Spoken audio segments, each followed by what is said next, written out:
চুলায় দুধ আর এক চুলায় লিকার বসিয়ে চা বানাচ্ছি। সকালে ঘুম থেকে উঠে বাসির কাজটা সেরে তারপর নাইটিটা ছেড়ে চা বানিয়ে চাটা খেয়ে নিচ্ছি, কারণ আজ অনেক কাজ আছে। এই কারণেই আগে স্নানটা করলাম না, প্রথমে চাটা বানিয়ে শাশুড়ি আর বৌমা মিলে দুইজনে 2 কাপ চা সুন্দরভাবে খেয়ে নিচ্ছি বারান্দাতে বসে। বৃহস্পতিবার, সেই জন্য ঘরগুলোকে সুন্দর করে মুছে নিচ্ছি আমি। আমাদের কিন্তু এই ঘরগুলো মুছতে অনেক কষ্ট হয়, কারণ এই যে আমাদের ঘরগুলো কিন্তু প্লেন পাকা না, এই যে ঢালাই করা পাকা, সেই জন্য ঘরগুলো মুছতে অনেক সময়ও লাগে আর অনেক কষ্টও হয়।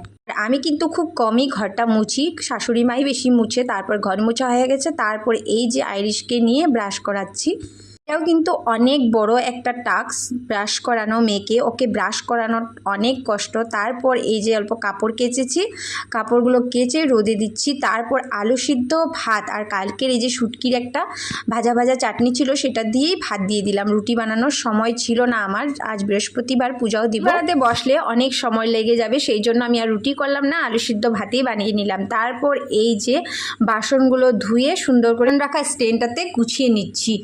আর আজ আমার কিন্তু অনেক বড় একটা কাজ আমার বর করে দিচ্ছে, সেটা হলো আমার মেয়েকে খাবার খাওয়ানো।